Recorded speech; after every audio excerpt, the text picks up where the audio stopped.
Hello and welcome to this week's edition of the Sosbans and Sidesteps podcast. Joining me, Big M, as always, the one and only HG Rugby, new Jon, and back 2 weeks in a row, Pringle. Good evening, gentlemen. How are we?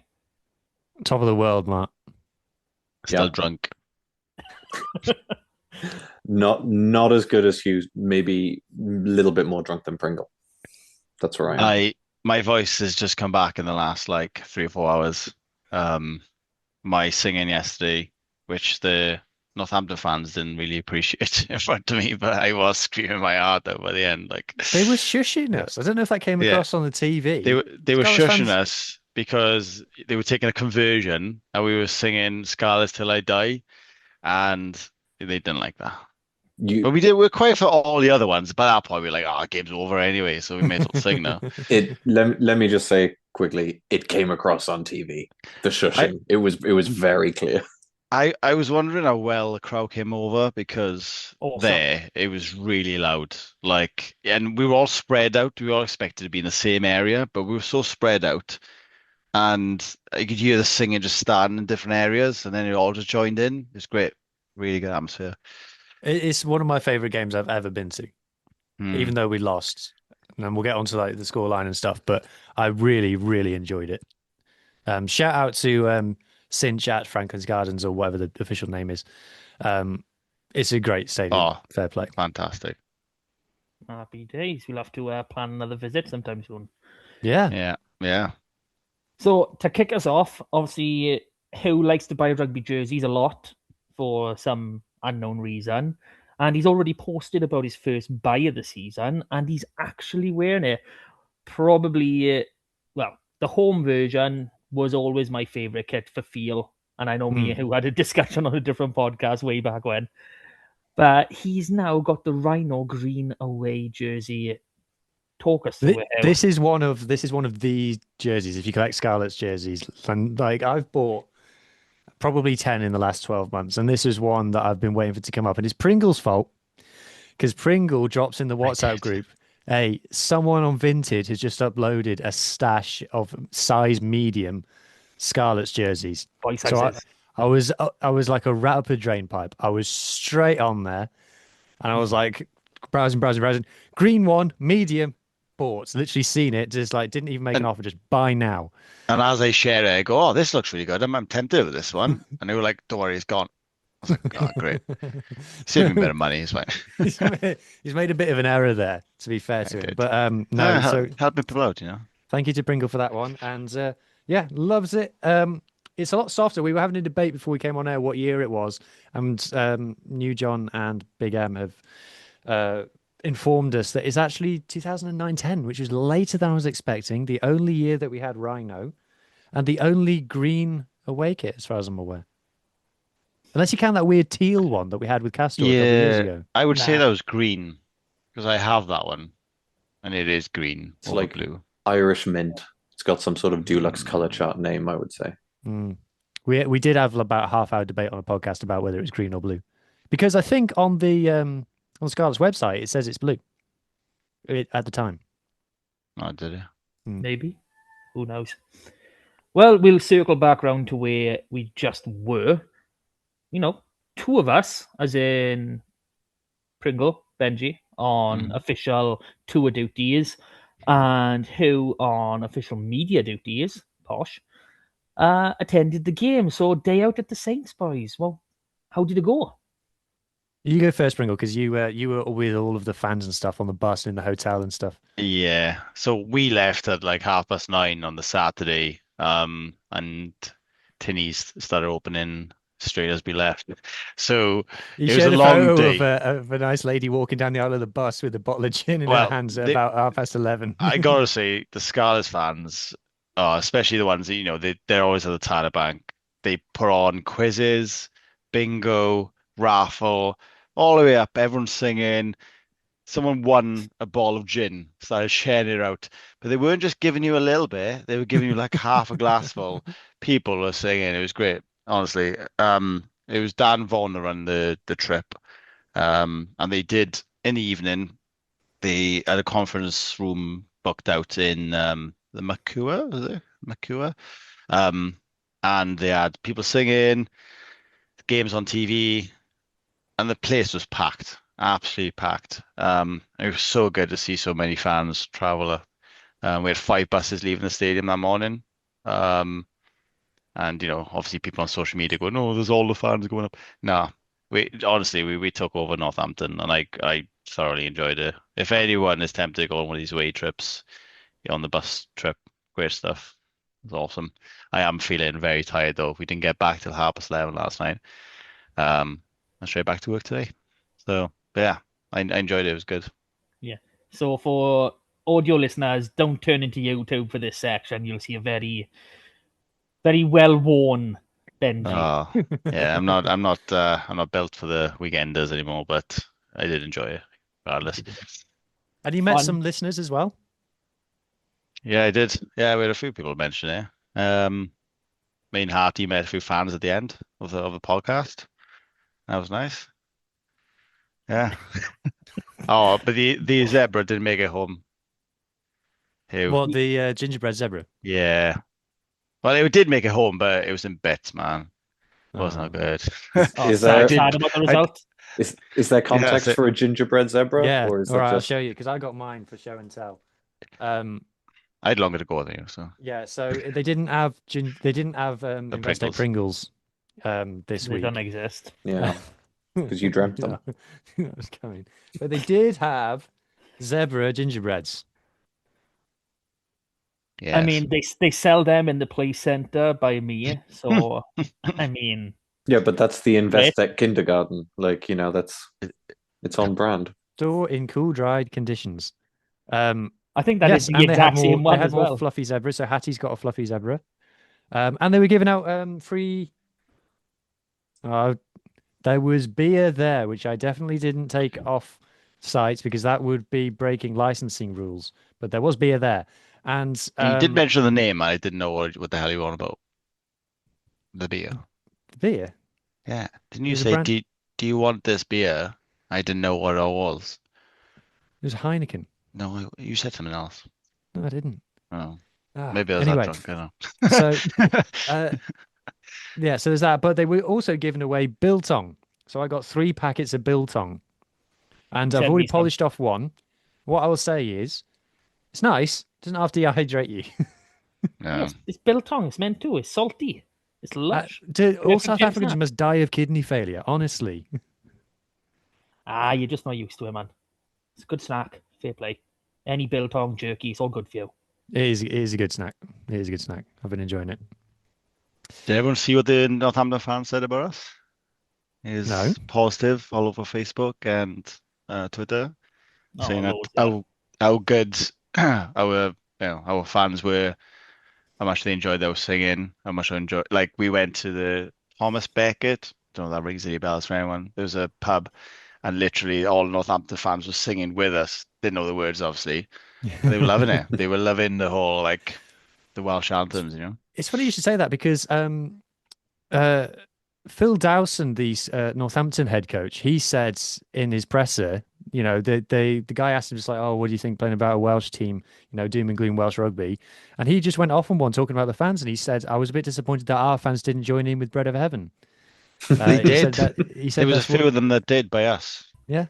Yeah, they were singing Bread of Heaven. They were singing as well. I was like, how do you know this song? Oh, So yeah. they were saying it was great. Fraser Dingwall, their captain as well, said it was great. And I heard someone saying that the Northampton fans all loved it, and it was one of their like you said, Benji, one of their favourite games of the season. It was a great atmosphere. It was completely sold out, packed out, and yeah, the fans were classy. The vlog of the trip is going to be uploaded anytime soon, and there's a bit where I film literally where you are. I'm on the opposite side of the stadium, dead opposite, and you got Northampton fans. You got the tannoy going, but you can hear the loudest thing in the stadium is the Scarlets fans singing. Mhm. Happy days. Great representation. It'd be interesting to see, if you go to each of these English clubs and ask them over the last few years, what, like the fans now, the actual season ticket holders, what was your best game for atmosphere? How many of them will pick up with a Welsh club each It's season? funny you should say that because Pringle, correct me if I'm wrong, didn't Gloucester fans say that we were their best game as well? Yeah, Well, they said that we were welcome back any time. I remember them saying something like that. Because that shed in Gloucester, I mean, I couldn't hear their fans. We were so loud. I mean, we had a roof as well, so that did help.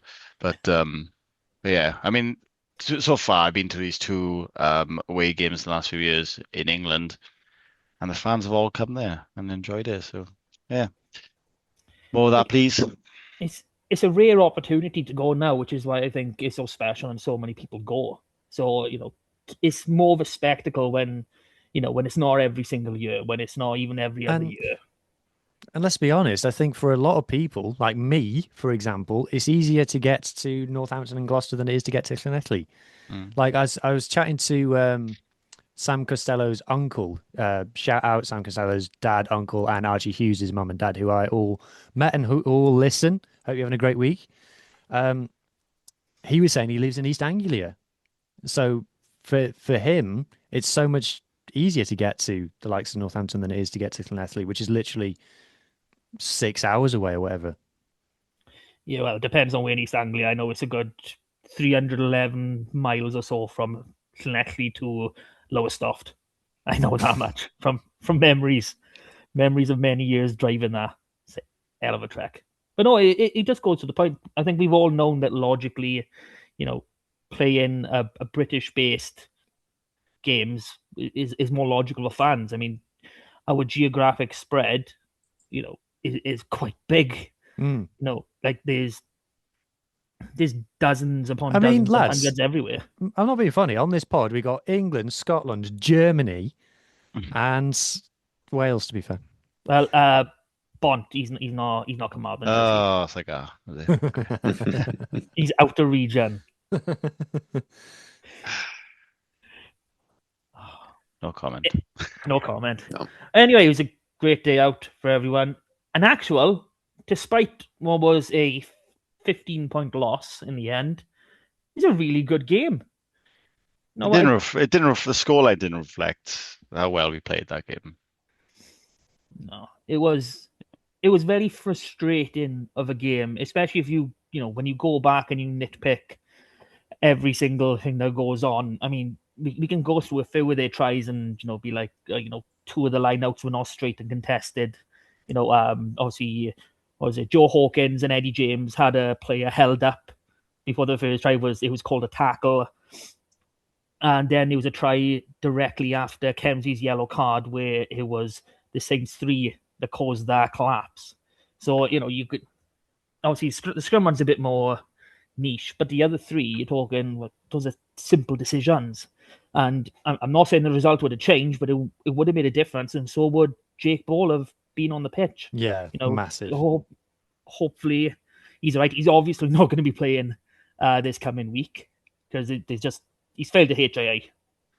Even if he hasn't gone through the protocols, he was completely out. Yeah, he was flat on his face from what I could see. For like 10 seconds or something. Yeah. What was everyone's thoughts on that? Nothing given at all. Because what happened? Because obviously I couldn't see that they had screens on the. Did you notice that, Hugh? They had screens like on one side. Yeah, but it was the side that I was facing, so I was happy. Yeah, you were happy. I couldn't see anything. I was like, "What's happened?" No one knew. I wasn't looking at it, to be fair. I wasn't really watching it because from where I wasn't struggling for a view. But for me, when I seen it live, to be fair, I mean, you guys in the chat were surprised. I haven't seen a proper replay, but when I seen it live, it just looked like ball's gone in, bent double. So I don't see how a high tackle could have been done on him if he's gone in like head first. To be fair, for me, it's more the fact of the onus is always on the defensive player. And if I know it's Pollock, I know people are going to say, "Oh, you don't have to go back." It's not. It doesn't matter who it was. The fact is he was able to get his arm in position to wrap basically around Jake's head, which obviously where the contact landed. If he's got time to react to do that, he's got time to react and try and get low. That's the point I'm making. My instant reaction was that's going to be at least a yellow. I mean, I think a penalty would have been a fair reflection, given the the actual interactions of what happened. But to give nothing when a player's been sparked out and the player that's actually caused it was standing upright, I think it's laughable. Yeah, and when you consider that it's Jake Paul, he's not exactly green. Like, it's not like some amateur player who's been pulled up to the Champions Cup who's taking a guess at how to run at a line. Like, it's the onus is on the defensive player to be in a position where they can tackle the attacking player in a safe and reasonable way. That's how I view it. And he, like Matt says, he does have time to react to that. If he's standing in the defensive line, he should have time to react to that player coming in. Now, personally, I think the reason he doesn't react is because they are trying to do 2-up tackles. Yeah, they are trying to have someone go low and someone choke like the whole time. And we were doing that in a lot of the game as well. They were just trying to slow down the attack there. And I don't think he was intentionally trying to. Oh, no. No, it's not intentional at all. But like, it's to not even give a penalty for something like that, I think sends the wrong message when everything else that's going on in the game at the moment is about trying to limit head contact. So that felt a little bit strange. Anyone else bite in, or are we done for that one? No, I didn't. Like I said, I haven't seen replays. Yeah, I haven't seen it. Except for live in the ground, obviously. I think I prefer your guys' view, if I'm totally honest. Would have been nice to have been there. I did see what happened next when he's flat in his face. I was like, what has happened? He's a big lad. Yeah. We just have to chop that up now. I don't know what happened. He's a big lad. It sounds like you had a bad night. I don't know. Just don't expect him to go down. That's the thing. So, already said, the result doesn't exactly match up with the performance. I mean, I think we can go player by player, and I think if you go player by player, you talk about everything that happened in the game because every player had something to do with the game, and there's like a narrative there. Like, so if you start with Kems, number one, obviously you've referenced it already, Mark, got a yellow card. I feel like the ref just didn't like his face. So look, we know obviously losing Jake Ball behind him has had a massive impact. Like if we talk about things that we've learned, Team Plumtree is not a second row. No. So that losing that heft is massive. But I don't know, man. You're the scrum guy. I mean, the problem is they all came within the first 35 minutes, and his side of the scrum was not televised at all. So we can't say for sure exactly what is happening, but you can gauge from what's happening on the other side. I mean, I cannot remember the Saints Luced's name for whatever reason, but at least 2-3 times Henry Thomas had him up and going back and really got under him. That's why he reacted later in the game. That's another thing, how we didn't get a penalty from that push off the ball, like again. But gone, let it be.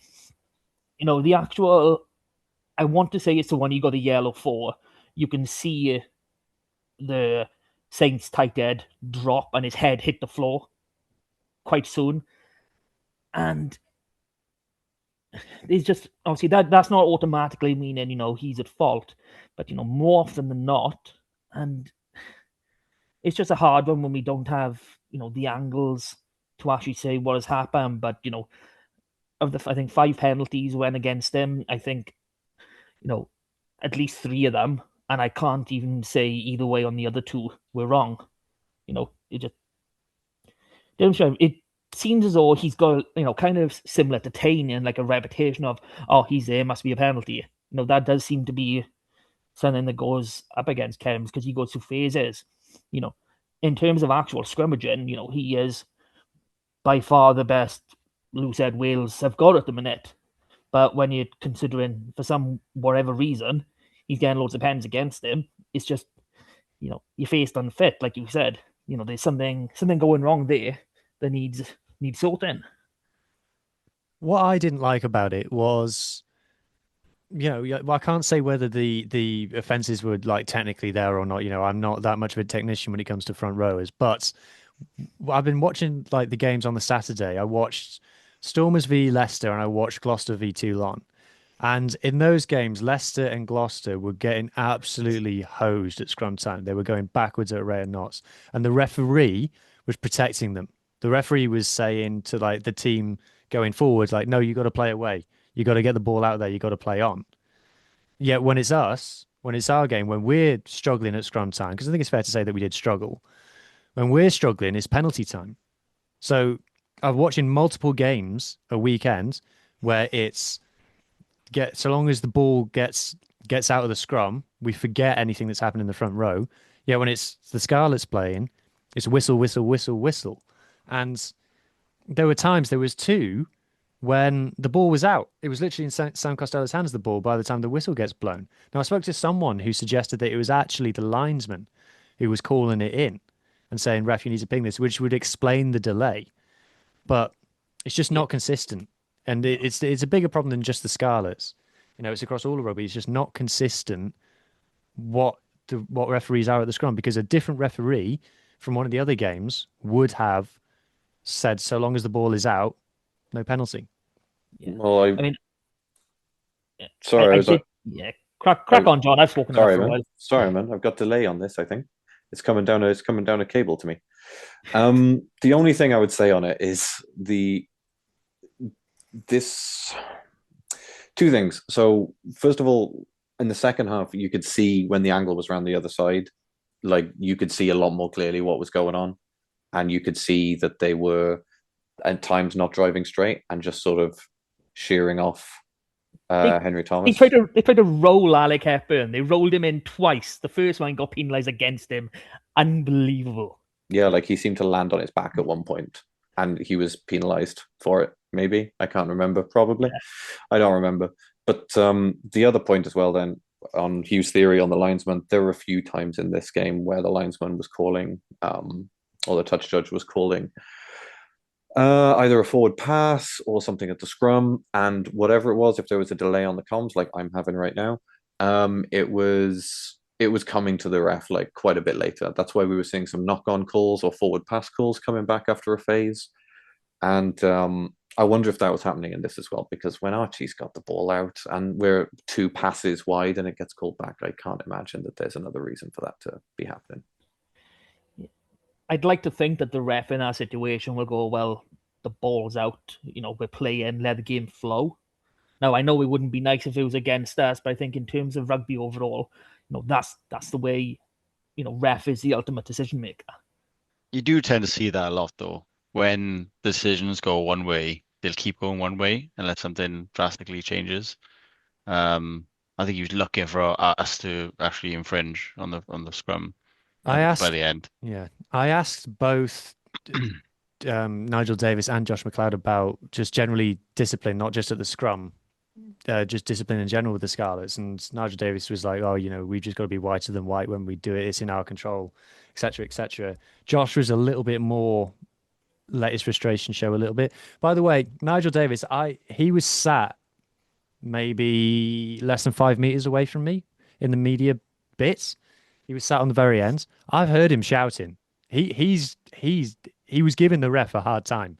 Like the ref definitely didn't hear him, but he was letting his frustration out. So he's calmed down by the end of the game, and he's kind of put the politician's face on for when speaking to the press. But during the game, he was not happy. Josh, when I asked him, he was a little bit more forthcoming, and he said, when you're a team that's on a bad run of form, sometimes the easy decision is just to penalise that team. And he said sometimes it's just a bit easy to penalise the Scarlets. So, we watch and them the every away week, team. So. And the away team. And the away team, good point. Yeah, especially Northampton. It compounds, isn't it? That's the problem. That's what Josh was saying as well in your interview with him. It's the being low at the bottom of the table, being away, being and having a reputation for not being a clean team. And like Nigel Davies said in that as well, you've just got to be. It's easy to say because interpretation will be interpretation, but you have to be whiter than white. As Nigel and Davies Nigel did say, yeah, the difference was the scrum. We win those scrums, we win the game really in that sense. Well, yeah, we're talking how many scrum penalties altogether? 6. Obviously not all of them were our put in, but a good few of them were. So that's, let's say, three attacks off set piece per there. Obviously, Costy's first game back, so there's going to be some give. 2 missed kicks to touch. That's another 2. So you're talking there's at least 5. Opportunities to really try and run a strike phase, first phase move, which we saw for what feels like the first time in forever, and it came off with, who was it? Elias? Was there Elias scoring? Or was it Elias Archie? was. Oh, it was the Falcon. Yeah, that's the one. I liked. What was that? Oh, You looked like you were trying to get your shoulders to settle in the jersey. That No, was the. I've had. I'll tell you off air, but there's a story behind that. So that's Kemsley. Ryan Elias scored. Didn't notice much wrong with his darts. I think he got one pinched, but I don't necessarily think it was his fault. Carrying physical enough, isn't he? I love Elias. I've always wanted. You've always been a Ryan Elias apologist. I mean, when he came back, I think after the autumn, I think I even said to you that you didn't understand it, but I said it was his best game since Ken Owens. Well, Kevin Owens not playing, man. same size as a sheriff. Yeah. But no, it was the best game that he played since Ken Owens was around, and that's absolutely massive. What we saw of, Elias, probably 2023 and beforehand was a much different player to what we've had for about 18 months, 2 years. So to see him come on his last few performances, and obviously Marnus has, attributed to that, having him there, having him have such a good season last year. I don't think he's quite hitting the heights as this season as of yet, but he's not playing bad by any means. But Elias has got that proper competition now, and he's putting himself back in that mindset, and he's playing amazing. I actually thought he brought him off a little bit too soon. To be fair, there's a few selection things I think we all had a little niggle with, but overall, it was pretty good. I thought Elias had a great game, and I'm just dreading the thought of him going back with Wales.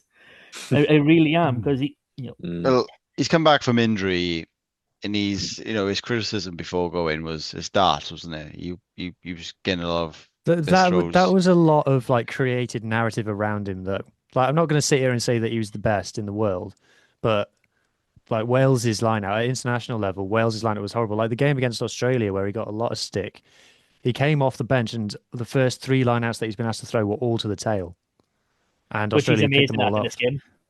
Yeah, we had 3 of those to me.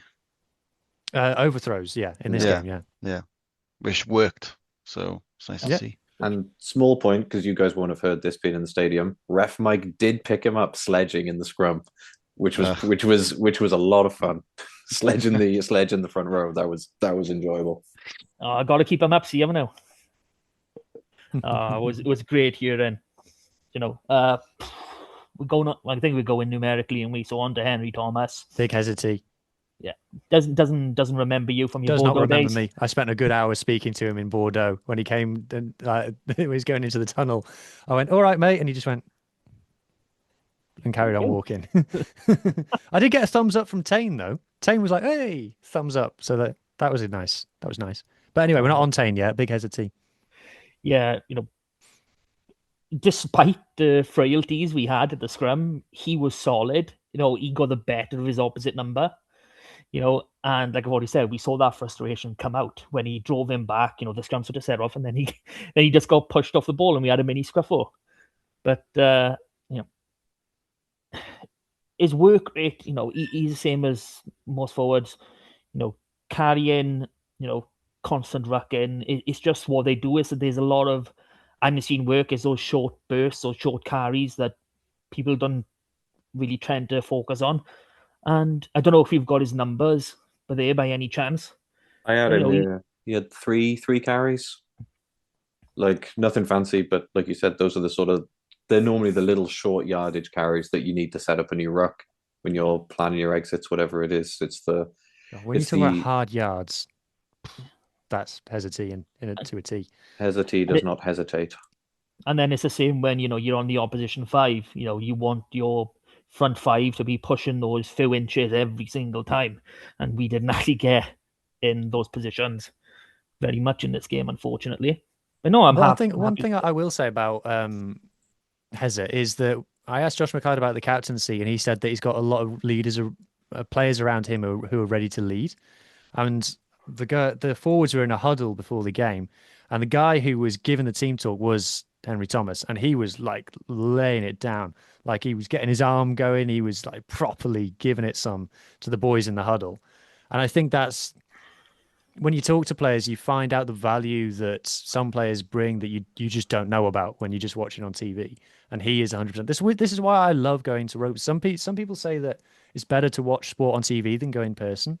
I don't think that with all sports. Formula One is better on TV than in person. I can tell you that much. But rugby, I love watching in person because you see things like that you don't see on TV. Especially if you got a ref mic like you do at the park. Only £12. One time buy, it's yours for life. But I think great game for Henry. I mean, not really much. Was ball 4 or 5? I can't remember. Balls 5. Ball 5. So we're on to Douglas. Douglas. Maximus, the main man. Top line out taker. Nice to see after, last week where so he was. Tane took absolutely everything. So, I think that bit of variance, having an actual line out forward alongside Tane really, really helps. Scarlets top 5 lineouts in the Champions Cup, 92% success. Woohoo! Happy days. Clearly missed last week. Clearly missed. Whether it was, having Tane on the bench or having Lousy or Ball on the bench or even himself. He's a massive player for us, one of our better players last season, and instantly see the impact that he makes. He is abrasive, he's big, he does his work, and I got nothing against the man in this game. No, didn't think he was, apart from his line-out takes, I didn't think he was like everywhere. He wasn't exceptional, but he isn't normally until you watch something back and you see that he's the one. Again, shit-talking people in the scrum, little dig in the ribs here and there. That's what I like about him. but he's one of those. He's an off-the-ball workhorse who you need, and he was good. Well, so I think we'll come to Pringle in this one because we haven't heard from him in a while. So Jake Ball, do you think he had a good game? Yeah, first few minutes were good. What time did he actually go down? It was I'll tell early. you now. 11? Seventh minute. 7th minute. Yeah, he was carrying well before that. Hope he's okay. Yeah. He's a big boy, Yeah, he walked off, didn't he? He was, yeah. Yeah. What was he? 6'6", 120 odd kilos, whatever it is. Actually, I don't think he's that heavy anymore. I think that's because Ben Warburton said to him, mate, you're going to have to walk off because I ain't carrying you. Does he still work for us, Ben? I think so. Warburton? But someone said he doesn't work for us anymore. I mean, I haven't seen his face in a while. Yeah. But I wouldn't want to say either way. Yeah. I'm sure we'd announce that. He keeps popping up on TikTok. I don't know if you've seen it. Like, he's something to do with tape, like physio's tape. Oh. I thought you got to work somewhere else. Maybe I'm wrong. I feel like I've seen him on TV recently enough. Speaking of, I keep an eye open. People who we also saw at this game, we saw Bradley Davies. Yep. Was there in person. And Scott Snedden was there. And that's an open question. I'd never noticed Scott Snedden at a game before. I don't know if that's changed. I can't say away games. He's always at home games. Okay. And I noticed Dwayne was there, coaching, which was nice to see. Because I don't see him on the park very, very rarely. He's always up in the box. He had a nice time because all his friends were in the box with him this week. He wasn't alone. It was good. Yeah, I think there was a change. I think there was a change in attitude. And that was nice to see. It's hard for me to actually comment on players because I haven't watched the game back. I haven't had a chance to. So you have to walk me through it, guys. I just have that analytical. You also have probably 20/20 vision. Opinionated. That's my problem. Yeah. Man with multiple podcasts, opinionated. I didn't notice that about you, actually. Okay, so obviously Jake Ball was nice and quick. So let's take the back row as a whole then, because this is going to drag on otherwise. Third game in a row we've had Plumtree back at 6. Obviously Captain McLeod, and I've forgotten his first name. Archer. Fletch. Fletcher. Every time I Fletcher. want to call him Archer. Fletcher Anderson I know we've already spoken about it in recent weeks, but this is a back row that is balanced and it is a back row that is working. I mean, Tane can do his Tane things, Josh can do his Josh work, and obviously Fletch just carries and Fletch carries is and an carries. absolute animal. He's an Machine. animal. You watch him and you're like, he gets tackled, and you're like, oh, he's been tackled. Oh no, he's still going. Like it's mad. He had a bust early in the first half, and It's after Archie's try. Yeah, he had. I think he was our top carrier on the day. I think he was our top tackler on the day, and he is joint second top carrier in the Champions Cup overall. All teams, Toulouse, Bordeaux, Bath, anybody. He's joint second, and he is outright first with 25 defenders beaten in the pool stage. No one has beaten more defenders in the Champions Cup so far this season than Fletcher Anderson. That's awesome. And that's playing away in Bordeaux and Northampton. So literally a European finalist from the last season, as well as obviously England #1 at the minute. Where UBB are they top? Are they close to top? They're not top at the moment, but they're going well in the cup. Really but obviously, second in top 14 in Po. That's not too bad of an opposition either. So, he's come up against some heavy artillery, and to be able to basically play the way he has been awesome. 6.25 men a game beaten. I don't know where that quarter of a man is, but I'm sure they're hiding somewhere now after that. But no, I'm sad the fact that obviously Carwyn Tuplot had to go for us to eventually bring Fletcher in. Great game for Poe. Shout out Carwyn. 2 weeks in a row. He's brilliant against us last week as well.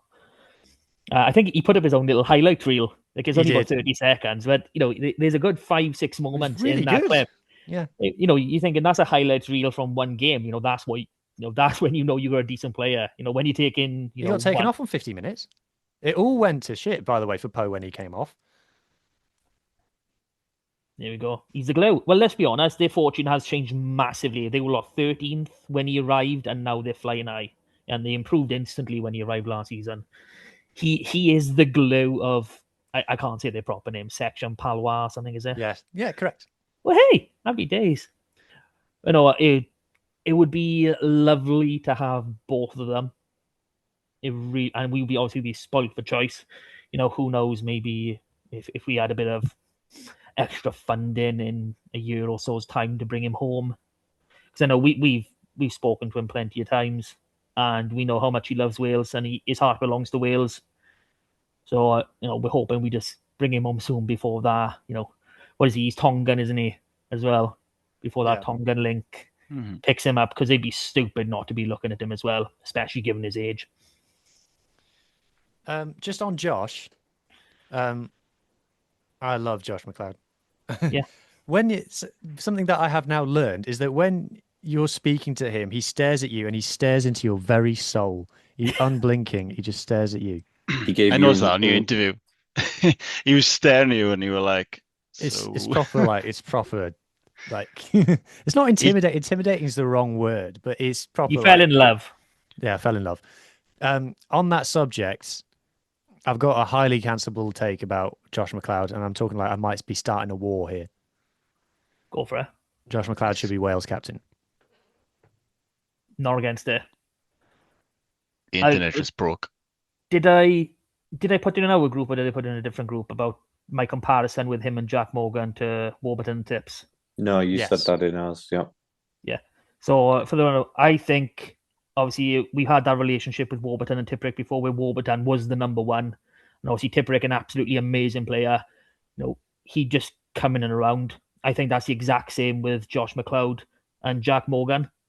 If it wasn't for Josh's injuries and the timings of them, Josh would be captain, no doubt about that. And a lot of Jack's caps would have come off the bench. It probably still would have been a Lion too. Both of them would have. I've no doubt about that. It's you talk about Jack Morgan, is he Wales's best player? Yes. Although I think that Thomas Williams deserves to be in that bracket as well. So I'm not arguing that. This is not about who's the better player. That's not the point that I'm making. It's how good Josh is. I'm talking about when you're Wales captain, I'm expecting more from you than just to be a good rugby player. And if you talk about someone who's not afraid to speak his mind, not afraid to stand up for his teammates, not afraid to be accountable, not afraid to go on record and be interviewed in massive publications, national press, saying what he thinks, standing up for his club. That's Josh McLeod. So you're talking player. I'm not. That's not the point I'm trying to make. Captain, leader, taking Josh McLeod every day of the week. Yeah, that I can 100% see why you're with it on that side of it. For in terms of like having a club style captain, especially when the team are in the doldrums as they are at the moment, someone who they know is sort of fighting for them at every ruck, at every minute of every game. He gives you that, definitely. And my favorite bit of your interview with him was that bit where you said, "Oh, what talking about the penalties given away." He goes, "Yeah, well, a lot of those come because we like to play on the edge, and I don't really want to lose that." And that is the sort of captain that I would want to have for Wales. But then we'd lose him potentially more often. Yeah. It's a catch-22. I think we're going to come on to this. It won't be this campaign, but if he keeps playing as he is, I can see Archie Hughes being in the Welsh camp soon enough. He, these last couple of games, for me, he's done enough to be my starting 9 with Cowdo on the bench. Yeah, So I think that works. It works, and we actually said this last season. We said, it's time for this now, and it's just great to see him get a run of games and play well and score the Falcon, getting a couple of tries. I just love it. He was great this game.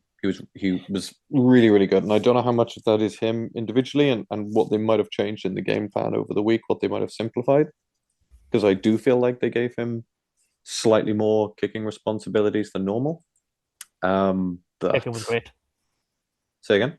Kicking was great. His kicking was great, though. Phil Dowson called that out in his post-match. He said the kicking from 9 really caused us a lot of problems. Scarlets 7 kicks retained in this game. Yeah. I actually was comparing. I wrote a few notes comparing their kicks. I feel like Archie's the majority of his contestables were short or just not quite long enough, but they were contestable every single time. Someone was able to get a hand to every single one of his contestable kicks. Well, sorry, Matt. Yeah, I'm thinking in terms of that. Would you rather be a little bit short and try and get our ball back, or be a little bit too long and then that short every time? So I think that's a positive work on. You'd rather work from short and go longer to get the right distance rather than going from the other end. Definitely. But then there were times when a couple of kicks, he had a kick go out on the full, which was unfortunate because it was centimeters from being out. You say it's not out on the full, or millimeters? Millimeters of it. Yeah, I don't think it was, mind. From when it landed right by where we were. I didn't think it was out on the full, but they didn't go back to look at it either. So it looked on the line. It was really, we didn't get a close-up view from the TV either. But regardless, it was a good choice. Like, that kick was on. It was a really good choice for him to choose. There was so much space in the backfield there. It was the right choice for him to go for, I felt. So but these are big games for him to play in, aren't they? To start, he's still young. He has hardly played a full game. They chucked him in against Gloucester last year, and he's had 2 runs now on the bounce, and he's really impressed. And I think this is what we want to see going forward, isn't it? The young players getting a chance to play minutes in a game where they have a chance to actually do something. And I think Archie's only going to get better, isn't he? He's gonna be a Wales 9, I think. Yeah, I think we need to remember that Archie, he's still senior academy age, which it's just the fact that how old is he? He's 22. Yeah. He's just the fact that he's been around with us for so long. Obviously, we didn't recruit 9s a couple of seasons ago, so he ended up being our second choice when he'd had barely no minutes. So, pushed into the limelight early, but, he's bang on time to be making these performances. And also having Cowder on the bench upgrades our bench so much as well. And he's I feel actually for Dean though. I feel for Dean. There's going to be games. It's going to be rotations. Yeah. he will have a chance, but also having Corder on the bench means there is a there is a 9 on the bench that we're actually likely to bring on. Obviously, that might be changing now because we have Nigel over now, but before, when we were talking about problems actually bringing subs on, that's not really a problem when you've got Corder on the bench because you know you can trust him to see the game out. Yeah. A bit of depth. Nice. Yeah. I think that's something that Dane would have discussed, before coming in, because obviously we would have had that faith in Archie. Probably, I don't want to say it was misplaced, but it was probably a little bit too early to put all of that faith in him for the year he was second. I think it was only last season, wasn't it? And there must have been a conversation with Dane. Is look, you were brilliant with us before. I know you were on the edge of the Wales squad, but right now you're coming in, you're fighting for that second jersey, and there's a chance that you're not going to be the winner of that. So obviously Cowdo's not going to be around forever, and that position is. Ask him. He says he is. Well, I think he's. You know what I think? I think he's going to try and play longer to be the oldest 9 Scarlets have ever played. So he's got to beat out Mike Phillips. He's got to beat out another Scarlet 9. Well, we'll see how that goes, but it's I'm as long as he's happy doing it occasionally from the bench, I don't mind. As long as we can give Archie game time, I'm happy. Yeah, I think he starts at the Arms Park though. That's your unique caveat. The Corder Arms Park. That's a certain every year. Even if he retires, he's come back for that game. and it's the 2066. Yeah. Scarlets, you just hear the Scarlets Undertaker Cardiff music Derby. playing, Yeah. and there's like the art, Here like he the comes. door, like the tunnel is just all flames around it, and he just walks out with a cowboy hat Sponsored on. by Cowdo. Yeah. And here it is in the 65th minute as he throws the Zimmer frame to one side. Gareth Davies has intercepted the ball. Still intercepts the ball, scores. Yeah, and you go like, he is now the top try scorer at Scarlets and Cardiff. Yeah, that should be his goal, actually. Top try scorer of all time at the Arms Park. I could see.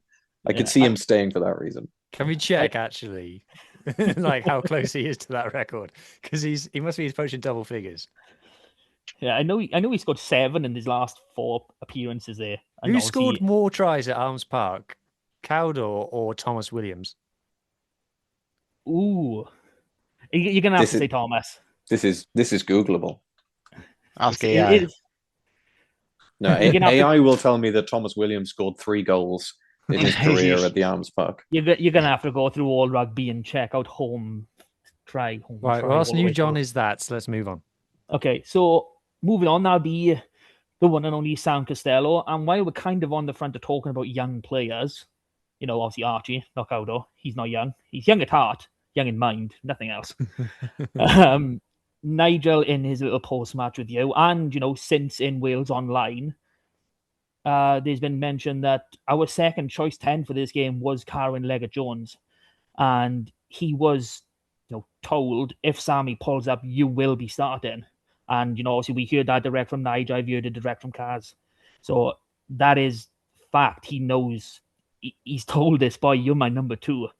And, that's the confidence that's going to do, not just for the kid, but, for the whole squad, knowing we're actually going to play with a 10 is going to be amazing. But straight on to Sammy, first game back, great performance. Missed touch twice. Other than that, niggles. I have no notes. Niggles. You're going to have niggles when you play 80 minutes. Probably, I'll be honest, it seems like he might have been rushed back a bit because, we were told more or less he wouldn't be playing these games. Because, Nigel Davies has gone, Big Nige has gone as far as saying, like, there was a good chance that CLJ was going to start this game. But I'm told that San Costello's ankle was showing no signs of jip when he was playing darts over Christmas. So he's fine.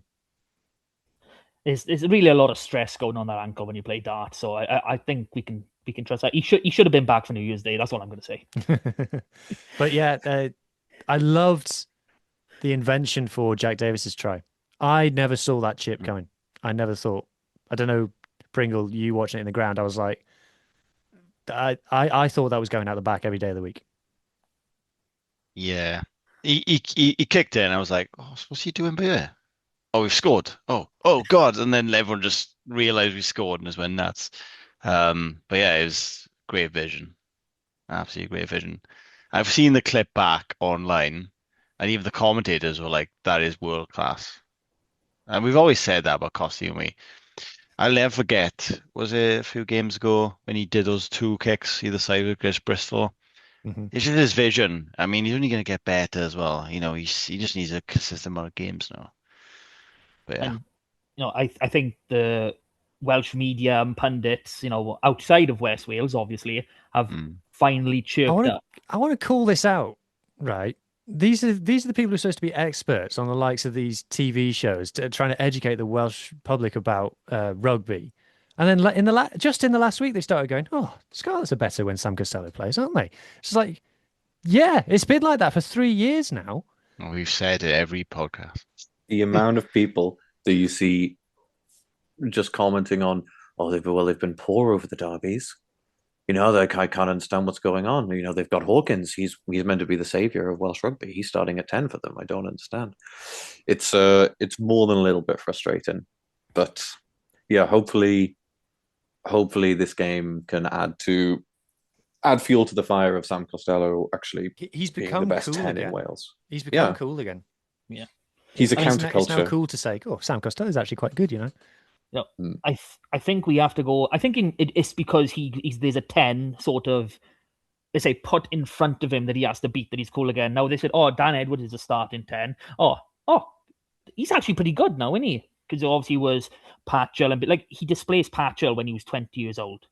And Patchell was in his prime. That was peak Patchell. That 22. Those few years, he was absolutely amazing. And the kid came and bloody displaced him. I do have a sad inkling that we might see the past rehash itself in a couple of years' time with the 2 times we've gone now. But Sammy, he's just so good, and I don't understand how people haven't seen it. That variance in kick was just brilliant. Ever since I seen him beat England under-20s on his own in the under-26 nations. By the way, do you know who was playing 12 when in that game? Dingwall? No, for Wales. Oh. Hawkins? It was Sam Costello, Joe Hawkins with the Wales under-20 10-12 in that game. And Joe Hawkins scored a try assisted by Sam Costello. Hopefully something we will see many times over in their career. Can I quickly make a point about that try? Because I loved it. Yeah. It's a dummy. I'm almost certain of this. It's like a dummy 13-man maul. Like, I watched it back, and at first I thought I was a bit nuts about it. But then I realized, you look how tight they are going into the actual line out. And then Cordor calls them in. Like, he puts his hand out, and he's like, come on. And they motion to go in. And then suddenly everyone turns and motions out wide. And then it's passed to Eddie James, gives him a little bit of time, gets it out to Costi, and he can kick over. It's timed like beautifully. See, this is the kind of thing that we saw last season with our starter plays that we just haven't seen this season. And the problem with this game, and I think part of the reason that Nigel Davies was given out so much about the scrums afterwards, was I kind of think they came in this with a lot of starter plays. And I think that's what they were able to practice over the week. Because, I mean, we'll talk about them later, but you've got Ellis Mees try, that came off a starter play as well. Costello's, it's not a starter play, it's like the third or fourth phase, but it's basically just following off from, is it off a line out? I'm struggling to remember now. But it's really clearly planned out from the moment that they go to take them all to ground or take the line out down. And so I think, yeah, that's why they were so gutted about the scrums being shite. So do we go to the centres or do we go to our left winger? Centres. Yeah, centres. I think we've learned a lot about Joe Hawkins this week in terms of his standing in the squad. Because ever since Big Nige has come in, it's gone. Like the fact that Costello played the full 80, he said that if Costello wasn't fit, it was going to be Carwyn Leggett-Jones, and the fact that Joe Hawkins got subbed. Yeah, that said a lot. We were all speculating before the game. Obviously, Max Page being on the bench, he can had a good impact, by the way. Yeah, a really good impact. It's good to see he back. Yeah, he can play play on the wing, played 13, but he could, he could have come on for Costello, Hawkins, or Eddie James and slotted in at 13, and the others just maneuver around as needed. Obviously, he came on for Joe, so Eddie shifted into 12, him to 13. If it was Eddie, it would have been a switch swap. If he came on for Costello, it would have been shifting Joe and Eddie over 1 and him in 13 again. So the fact that he came on for Joe, I think it tells us that obviously Eddie is our number 1 centre. I don't think there's any doubt in anyone's mind about that right Big now. Nige said it was one of his better games for us. It's interesting. I feel like the perception of Eddie inside the Scarlets is different from our perception of him. Because when I've spoken to people, they're kind of a little bit, Johnny Williams is still the guy. We're struggling to get the best out of him. I don't know. Every time I watch him, I just think he's class. But I will say that I'm afraid, Mark, you're just going to have to get used to EJ13. I think it's a thing now. I don't want to, but we've seen EJ10, EJ12, EJ6, EJ13. We're seeing he's just playing everywhere. It's just what he does. EJ6 is the new conspiracy theory. And then after a few games, I'll be calling for him to go to 7, but give it time. If he can play 6, he can play 4, surely. Well, he is 6'4", so you see, I think he's similar height to Plumtree, so he's not far off. I'll be honest. If we go back probably 30 years ago now, he would have been in the forwards. There's no doubt about that. But Eddie is a class above, and even when he's having off games, like if you look at our performances against, and I include Cardiff, but look at all 3 derbies. Even though we won that game, we were not great by any stretch of the imagination. But Eddie did not look poor in any of those games, and I think it was even, was it last season? I think it was against the Ospreys. I think you who sent me a few clips where he did embarrass Kieran Williams and Owen Watkin a couple of times, and this is a kid with the world at his feet. We just need to. We've got a lot of great, talented youngsters, and I'm talking, 23 and under. There's a few 25 and unders as well to come in there. But if we plan and we build these players properly, we're talking world class level players, not just international class. We're talking world class.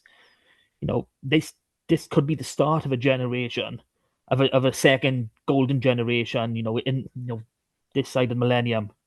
This is the standard of play. I mean, I know we haven't come on yet, but Ellis Mee has been outstanding. Like, he was great last season. Really good. He's had his last 5 games. Yeah, he's had his few niggles with the area ball, even though that's something Tom Shanklin thinks he's known for and is amazing at. In these last few games, he's been outside form winging in Wales. I know Rio Dyer's got his hand up for Rio that. Dyer's playing well. But I give it to me personally, and Dyer is like right behind. So I think I saw Sport in Wales put me as a bolter or 6 maybe surprise selections for Wales. It's like, see, a guy who's been in like the last few squads. Literally played in Wales' last game. Mm-hmm. Outside bet. Outside bet. Just quickly before we move off the centres, EJ and JH, Northampton's first try, that is a maul. They've held him up. 100%. I saw it in real life, and then I've seen a replay since. Not on any planet does the Northampton player get a knee down. Is one of a few decisions that I had a problem with, to be honest. But it's very clear, and they clearly went in with the choke tackle being a strategy they wanted to employ, because we attempted to hold up players or just to slow down attacks just with it, and we just weren't getting any change with it. That was the problem, really, with that tactic. But yeah, it is what it is. So, spoke a bit about me, but there he was just excellent. Everything he done. I mean, how many he must have taken at least 4 or 5 kicks, and the work he does for the Falcons try is just brilliant. Cutting back inside, beating 2 men before going down, and making the pop off. The way that he does the handoff to kind of propel himself forward, that makes the try. I thought there were 3 times that happened right in front of me. I was actually filming it, so I've got my angle of it. I thought he was in touch about twice, and each time, no, he's still going. Ballerina feet. It is wow. Some of the things like he pulled off some amazing things last year. That tackle He had a at the Arms great Park. tackle. It won't make any highlight reels. We had a great tackle. The Northampton player tried to take him on the outside, and he just sides him down. Oh, he swings around, doesn't he? Yeah, I know. It's tackles like that. You see a lot from a 13 more than you do a winger, but it's just those sort of tackles where you show the man you're outside, and you show your skill level, whether you're backing your pace or you're backing the line you're picking, and it's something he's done, and he's done really well. I mean, And to think, right, you might not have had this chance to play if we didn't have the injuries we had last year. yeah, Because he was only chosen because yeah. I think Tommy Lewis was Tommy injured. Lewis wasn't did he? his ACL against Dragons. Yeah. And that's the only time he had chance to show what he can do. And he's been playing he played for Wales then a few weeks later. Mm-hmm. So it shows how good he is. Yeah. So, Oh, sorry. I was going to say there's just one thing I noticed with all of the all of the backline was or at least wingers and fullback was that I feel like they kicked a lot less in this game than we often see them do in attack. So I went back to have a check, and yeah, Murray had one, me had two. Really low compared to other games that we've been doing. So I wonder if they've had that kick option taken away from them, basically. And when you force Alice Mead to keep a ball in hand, I think that's part of the reason that you get, because I don't think 2 games He did ago kick he it doesn't 50-22 though. He did kick 50-22, but he didn't kick while he was like in the opposition half, like with defenders in front of him, which is often what we'd see him do.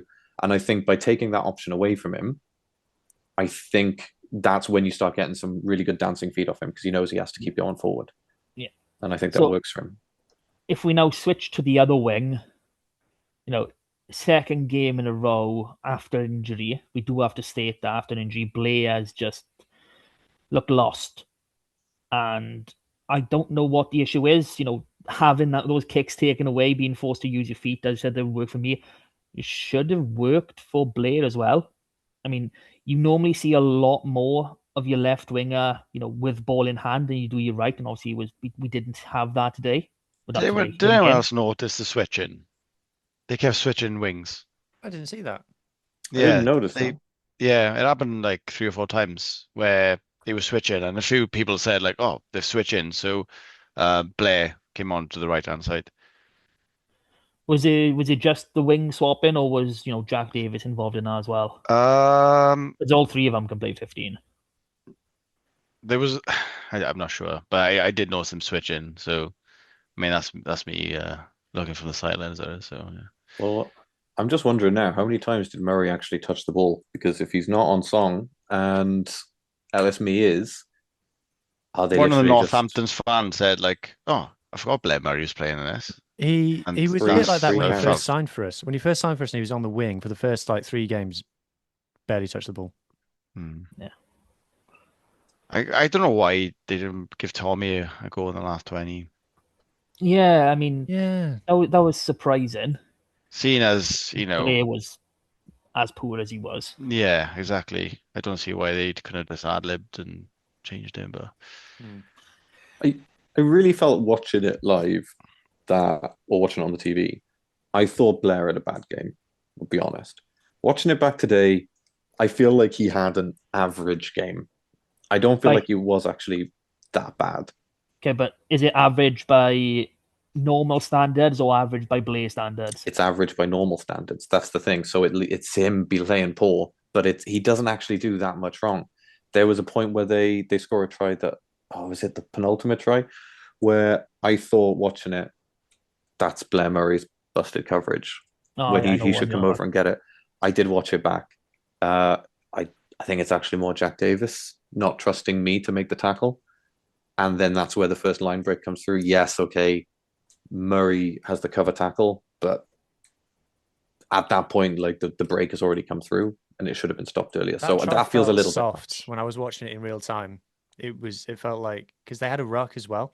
If it was off first phase, you could say they manipulated it, but I was disappointed with that try. Yeah, that felt like maybe not the easiest one that they got past us, but it definitely felt like that could have been stopped with just trusting the system. Like everything was going right. It was just late in the game, heads go. It is what it is. Well, that's what happens when you've got a player that's in the squad regularly, playing even semi regularly. They learn to trust those players, without more than a niggling doubt. Obviously, Jack had those great 3 games, Glasgow and the first 2 European games, and then he was seconded back to the Drovers, which is looking like probably the worst decision, one of the worst decisions Dwayne made. He's made Dwayne look a mug, to be honest. And I asked Nigel Davies, Big Nige, about him specifically, and he said I had no hesitation in selecting him. Absolutely no hesitation in selecting him. So that really begs the question, the whole Johan Nicholas thing over the derbies. What's gone on there? Because it also begs why they don't listen to this podcast more. Because when did I start saying about Jack? Was it last season? he's been bashing down the door. He's unlucky because there are times when he's not played, but it's because he's got a full international Welsh back three in front of him. Yeah, so but you can be like, I can understand why not, and Max Page as well. So you can see why his opportunity has been limited. But since he's come into the team, he's played in away to Bordeaux and Northampton in the Champions Cup and stood out. And Bristol at home, where he really stood out in that game. I thought he looked really impressive in that game too. But it's madness. He was great in the air, absolutely fantastic in the air. Oh, he made a few of his trademark runs as well, beating a few men along the way. That's what I've come to be watching in SRC. Even Welsh Prem before that for years. You see those sort of runs that he makes from fullback, and he does beat players for fun. Whether it is semi-professional, you can say, "Oh, that's a different league," but he's done the exact same thing in every game he's played at this level as well. It's what he does. Like he doesn't have as much X factor as a Max Page or a Blair Murray can, but he's definitely got plenty of it himself, and he will create tries. He might not score many, but he will be just like me. I think actually, he'll create a lot. You'll get a lot more try assists out. If you include try assists when you're tallying up, he'll be level pegging or probably even in front of a lot of players because it's just the work that he does to put others into space as well. Yeah, but they don't need to score all the tries because they're going to have Archie behind him running support lines, and that boy can run a support line like the best of them. So it's not needed.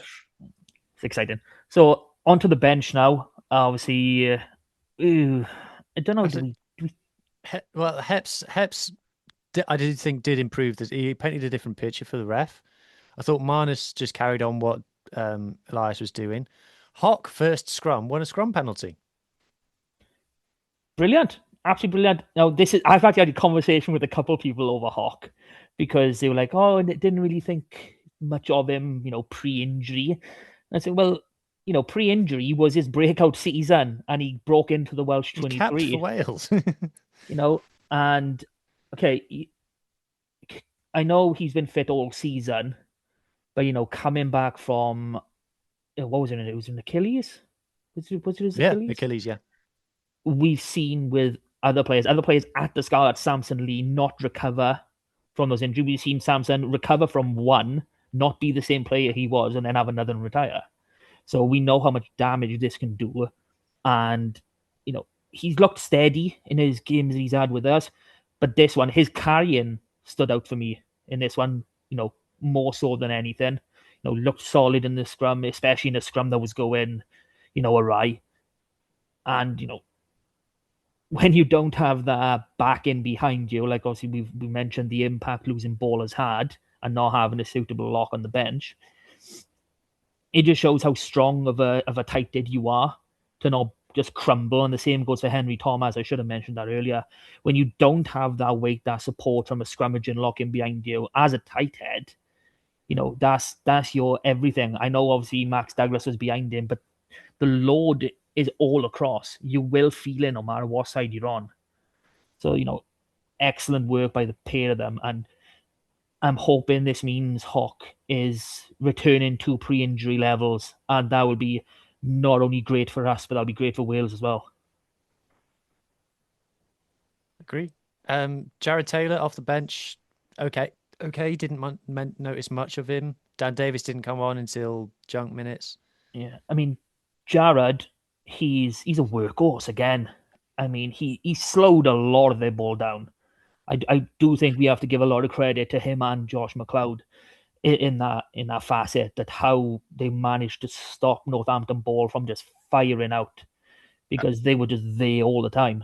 I do think that Jared is very underrated. I think when he comes on, he always makes some sort of impact.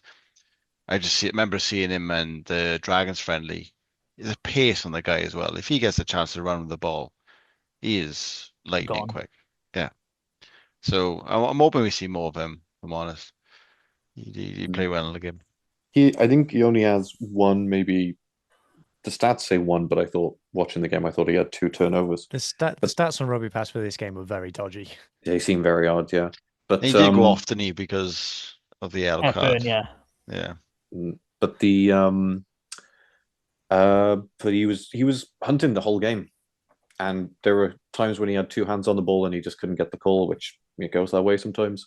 But he didn't give up and just kept as many breakdowns as he could get to challenge. He was, and yeah, I really like him as a bench player. To be honest, I think especially for a situation exactly like this, where you lose someone like Bull, I think he's kind of an ideal player to have access to come on and kind of do a bit of lock style grunt work at 6.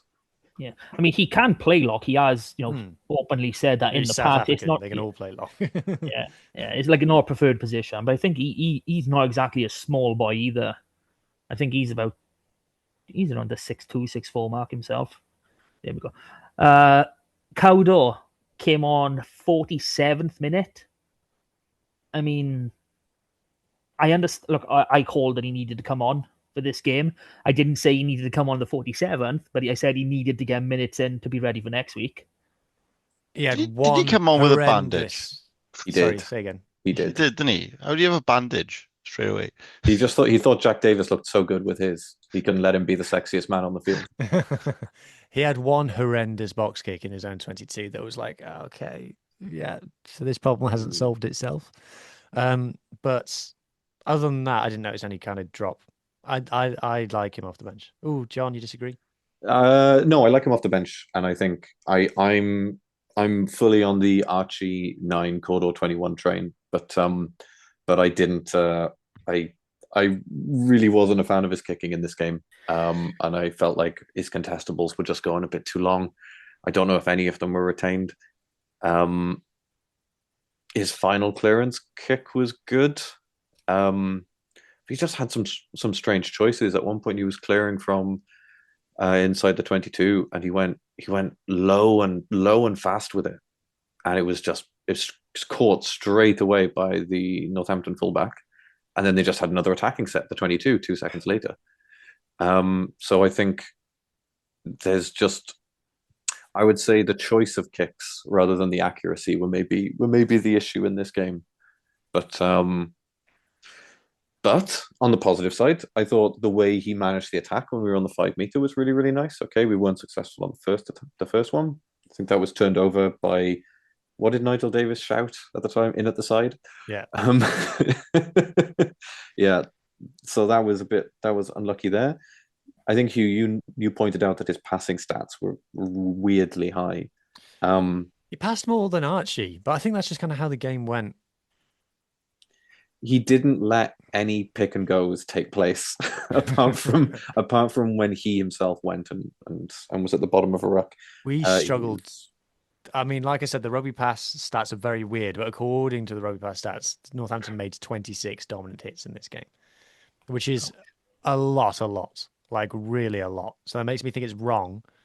But if it's correct, then that suggests that we struggled quite badly physically. Hence the not allowing pick and goes. Anyway, I was Calder off the bench is where I like him. Yeah. So that brings us on to the last bench player used, which was Max. We looked good coming on, weren't out to place. It's it wasn't like a couple of weeks ago where Johan Nicholas came on at 13, and my instant thought was, he's going to continue to try. And that again, not a shot at Johan, just a generalization of where we are. Didn't see that. He slotted him well. I've always had some fears about Max at 13, given his size and his stature. I think he's like 5'10", but he's doing a great job.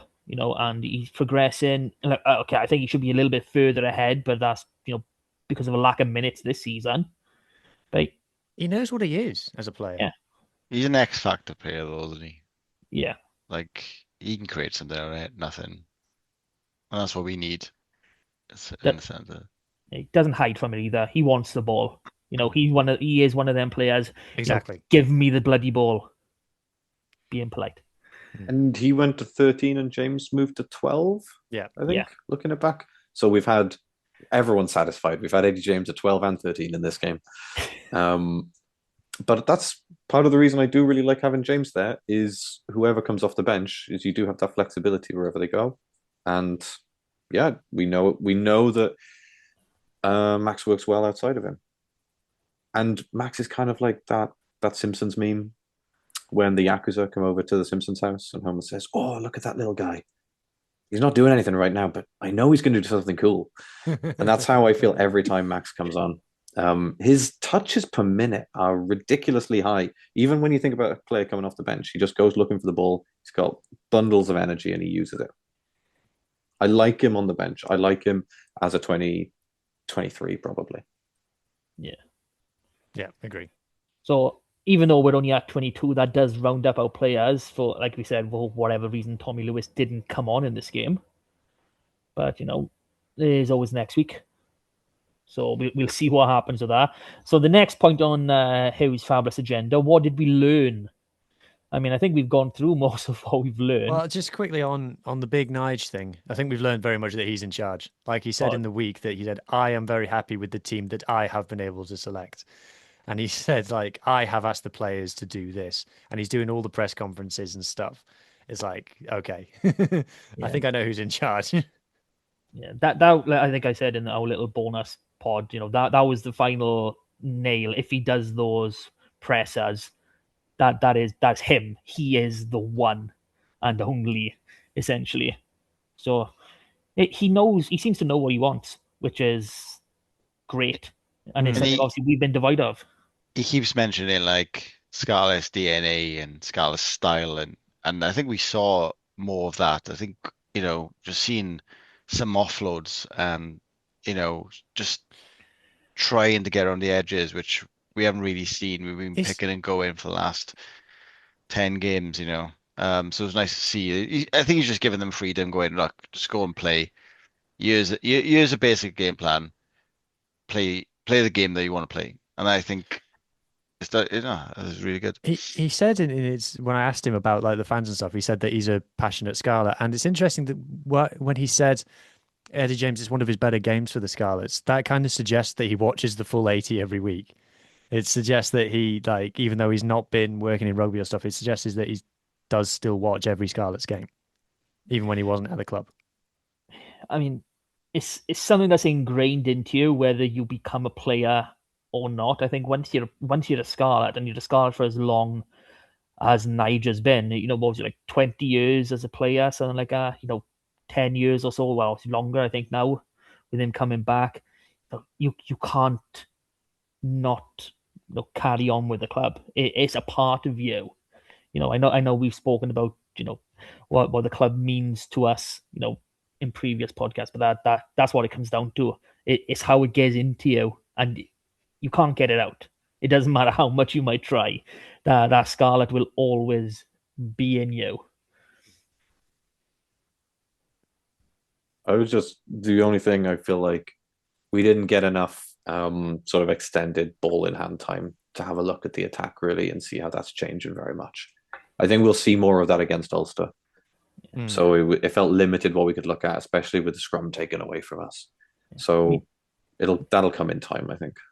That might have been the plan for this game anyway. Keep it short and simple. basic game plan, the 3 pillars that, obviously Josh McLeod would not divulge to who. Very disappointed with that. Try I to figure out can one of see. these. I'm pretty sure one of those is like set piece, kick to compete. And I don't know what the other one is. Defend. Yeah.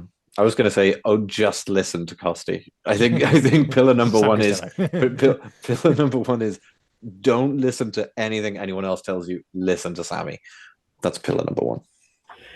That's pillar number one. So is it time to stretch onto the community? It's going to have to be a rapid community one, mate. We've been going for an hour and a quarter already. Oh, but I got fun stuff to talk about. Okay. Joe, just do a quick one quickly then. Brisson Thunder played. Cecilia Tuipulotu played for them. That's all I would like to say about Brisson Thunder this week. Yes, there was a game. A team played. Cecilia started. That's as far as it goes. Screen shared. Okay, let's get diving into this community. And we're not quite starting with the SRC because we're about to come into the SRC Cup season.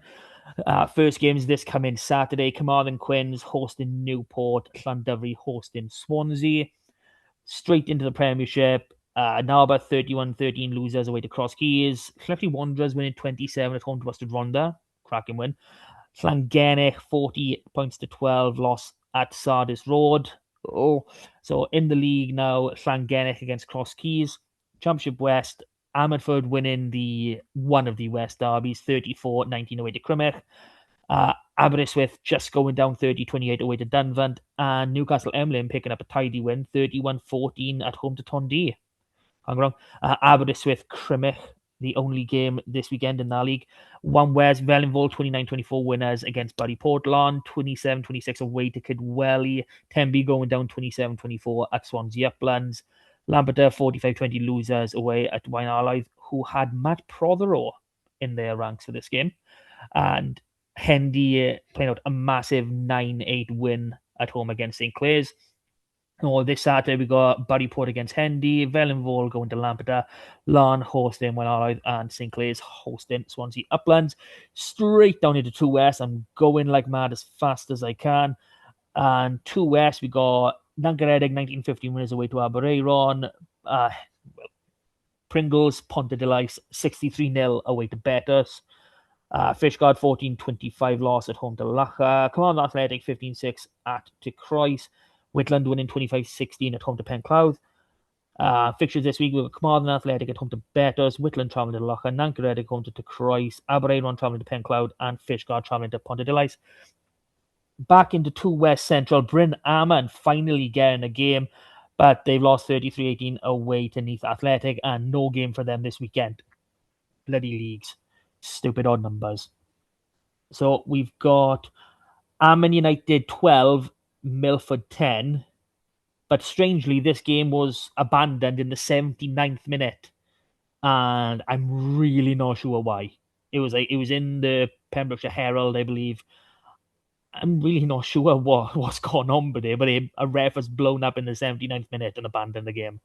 The result's going to stick as 79th for Christ's sake, but still, it's weird. Neyland 11-10 winners away to Cardigan. Haverfordwest beaten Howes New Dock Stars 16-12. There should be an inquest. That is a gutter blow. You're going to have to sort that out.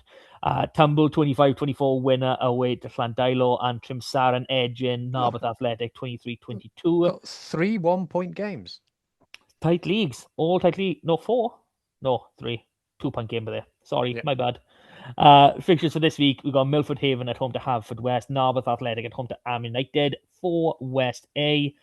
So we got Pembroke winning 42-14 away to Llangam, Newcastle Emlyn Dragiau 19-12 away to St. David's, completing a clean sweep for Newcastle Emlyn's men's sides this week. Their youth also won. Pembroke Harlequins 31-13 win away to Tydal Crymych, and Tenby Athletic narrowly missing out 28-31 at home to Ponteberem. Ponteberem been on fire this year, so that's a really big result for them. Llanybudder at home to Llangam, and Tydal Crymych travelling to Pembroke this Saturday. 4 West B now. Llangadog 23-5 up away to Binya when the game was abandoned in the 45th minute due to an injury.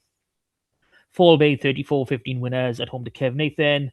Furness 24-14 winners at home to Pantyvanam. Pontiac 34-27 away to Llandibby. Pennebank 34-7 winners at home against Tregaron. Fixtures this week: Kevin Nathan home to Furness, Pantyvanam home to Binia, Pontiac at home to Pennebank, and Falbay travelling to Tregaron.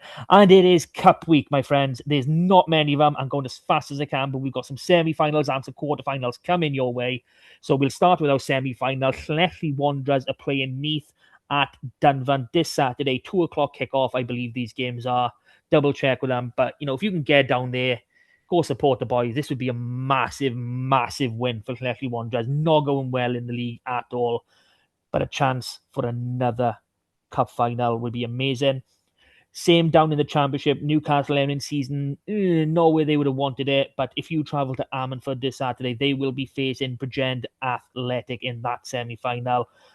And that is a very winnable game for Newcastle Emlyn as well.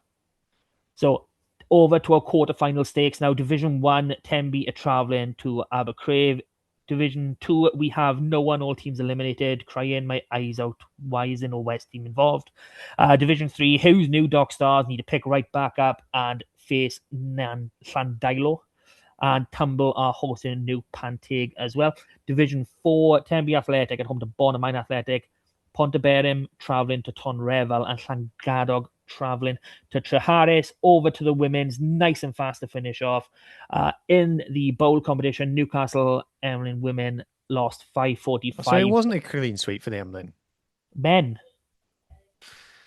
I said men. That's why I stated men first. So obviously, but North Wales women's rugby is brilliant. You can't argue that. They've got so many good teams. So 45-5 win for Bala, and I believe Bury Port are our only team left in the female cup competitions now, and that is the senior cup.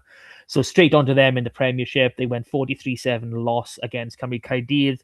Championship, Haverfordwest winning 19-15 against Anderson Bull. Lampeter losing 15-34 at home to St Geneth. Whitland winning 33-29 away to West Swansea Hawks. And Pembroke winning 35-0 away to Croix. No games that I can see at all for any of these Western women's teams this weekend, which is sad because a few times that has happened.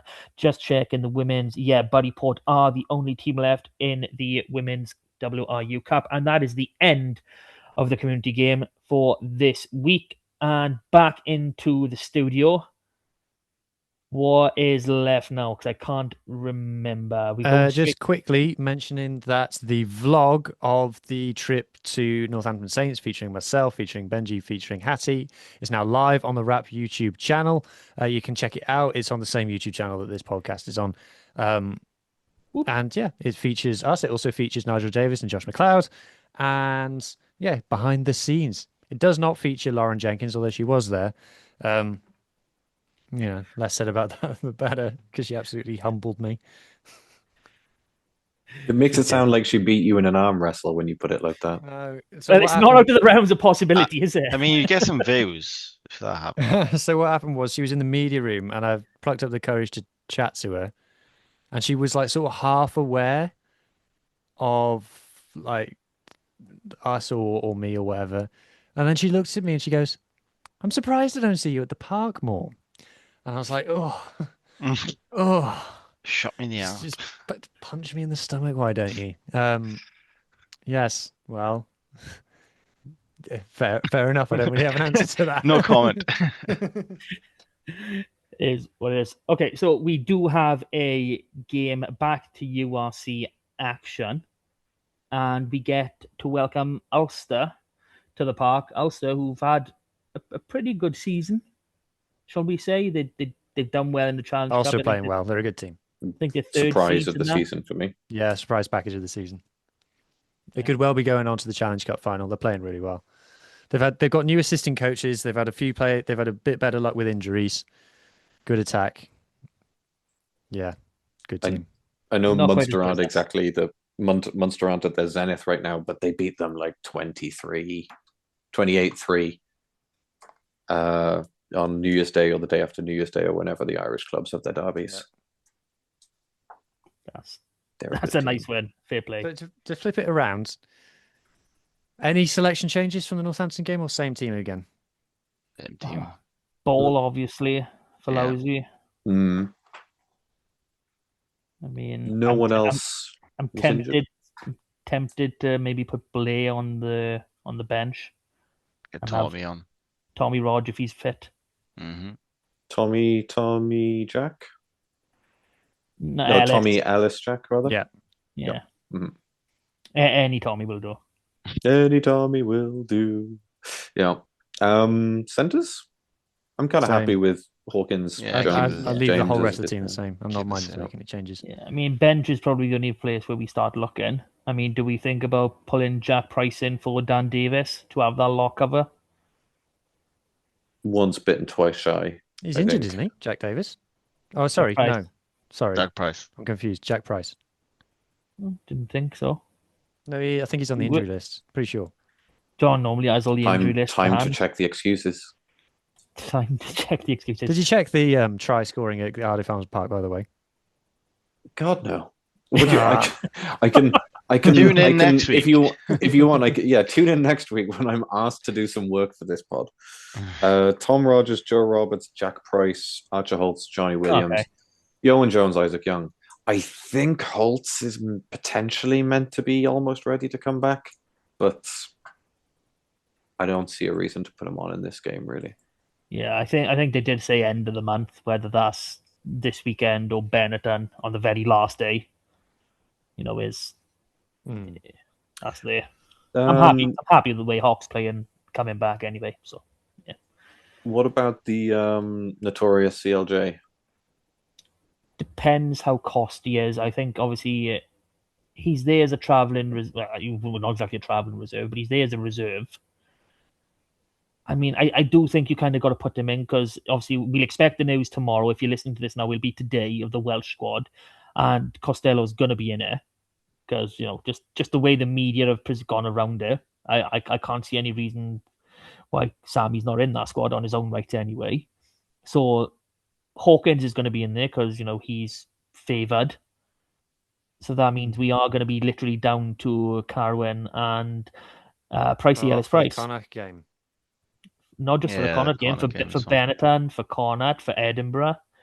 That's 3 big games. So I do think we have to bring Kaz in for this one and just give him some minutes, like decent minutes. Unless it's literally a nip-tuck game going into the 65th, 70th. He's got to have at least 10 minutes on the field. He's got to get his hands on the ball.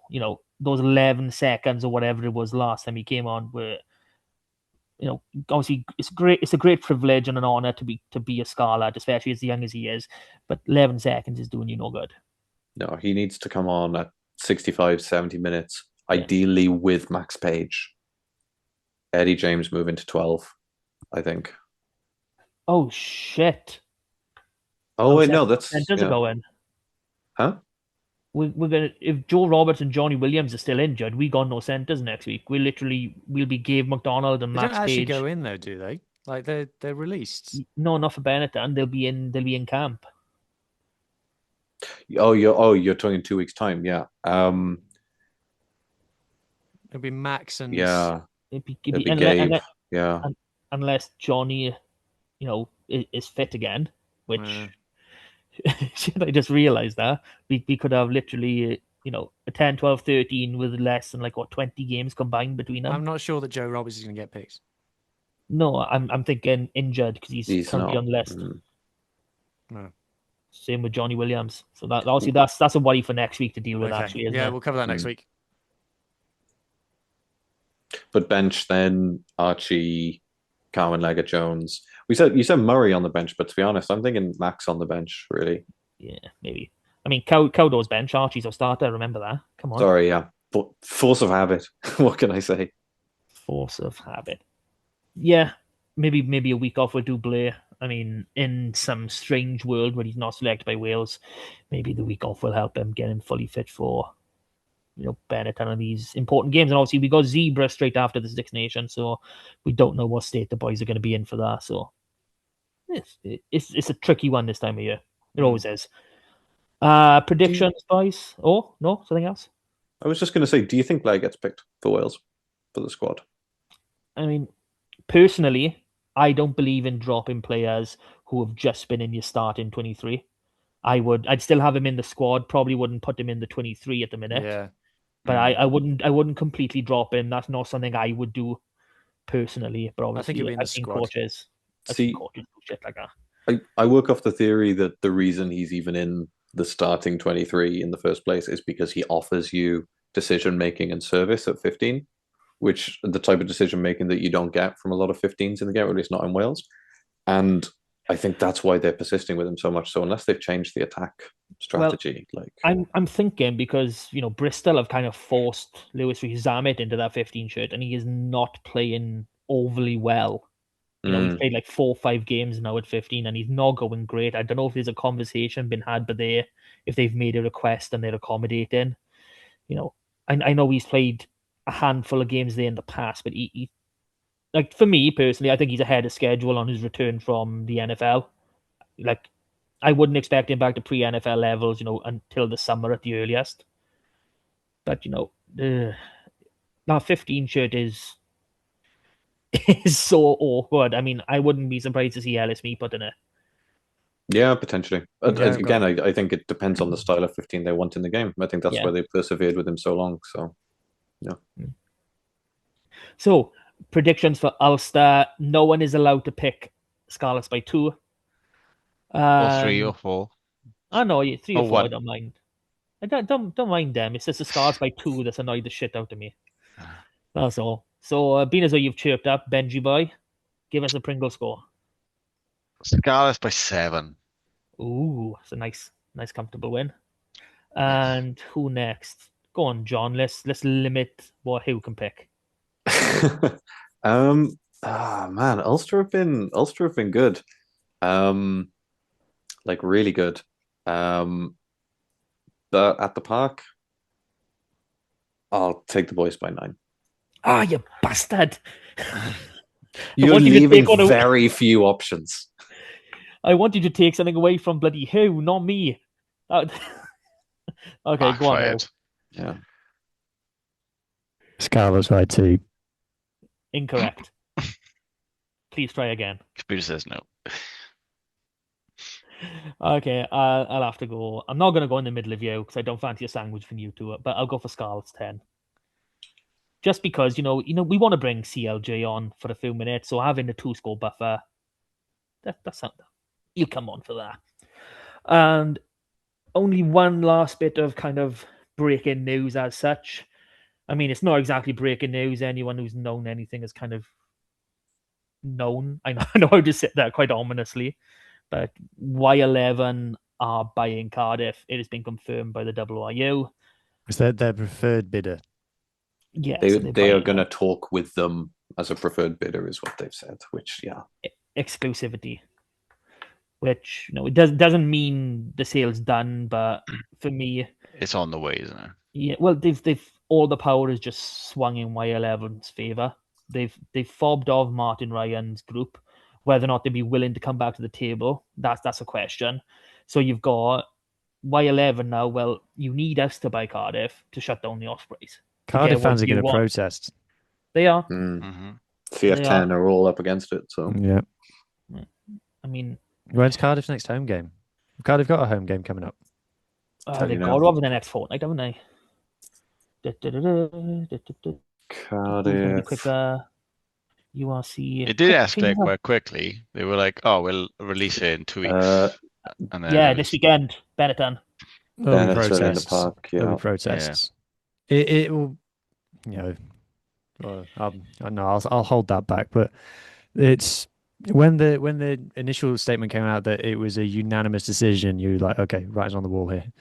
Because I don't think it would have been the other group by a unanimous decision, and then it's come out what it is. But the people on Twitter have been talking about it for weeks, 4 days, and they've been saying every single permutation under the sun as well.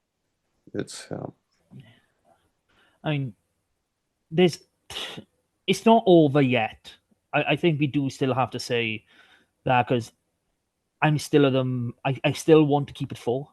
Like, there is a scenario I can accept 3, but there needs to be a proper plan in place to expand pro rugby. Seeing the fans at the Scarlets game and like the community and stuff, and like all the images that Benji's been sharing with us of the hotel and stuff.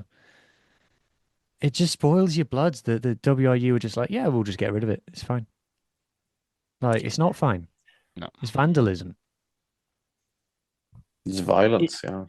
It's not even just taking professional rugby away. You're taking away jobs from the country. You literally you're not just shitting on Welsh rugby, shitting on Swansea, It's taking whatever. people's You're shitting on livelihoods. yeah. Yeah. There's what, like 70 plus people employed by the Ospreys, not to mention all the what do you call them? All the hub officers and things in and around their region. Is shocking. I've noticed in the last couple of weeks they've taken any sort of Ospreys logos or anything away from St Helens. They did have posters up there about games and things like that. You're not, Nothing. just make it clear, you're not spying on St Helens. You go past it regularly. Yeah, I work around that area, so I do go past there quite a lot, and it's very sad because I think we were all looking forward to derby games down St Helens. But obviously we won't be able to see that going ahead now if this is the plan Tbilisi on Boxing Day for us, boys. Fuck yeah. It won't be on Boxing Day unless it's a Saturday. That game will move to a traditional weekend spot. There's no point playing that on Boxing Day. No. That's brutal. Who wants that? Who wants that? Not like this. 12,000 in the park last Boxing Day. Yeah. Not to mention this, like the redevelopment that was going to go ahead. Like that would have been so much cash going into the local community there as well. Like it is jobs, it is money, it is lots of shit, and it's just, yeah, it's fucking shite. Look, like I said, it's not over yet. Unless they somehow get this deal agreed within the next, 10 days. We've still got an EGM to try and force some change. I know it's going to take people to go around the country, to go around all these clubs, beg for our livelihoods. Collier car park might be gone. No confidence. I do think that the likes of CF10 and stuff will make it really, really, really unpleasant for the whole process. And I do think that can have an impact. And I think it can have an impact, but it's also going to stress themselves. Because like I see you with Crease, if you cause, negativity with the club, which they deem unnecessary, then they will just shut off any contact they have. There's one point being a representative for fans for your club and having a link with your club to be able to share things and and work with each other. But when you cut off the club from that, it makes things very, very difficult. They've got a fine line they need to draw. They have to protest. They do have to do it, but they've got to do it in the right manner and an appropriate manner of that. And I know it'd be the same if it was the Scarlets. Blood boils, tempers go, things happen. They just need to be careful how they go about it, because you wouldn't want to lose that connection for the club and the fans.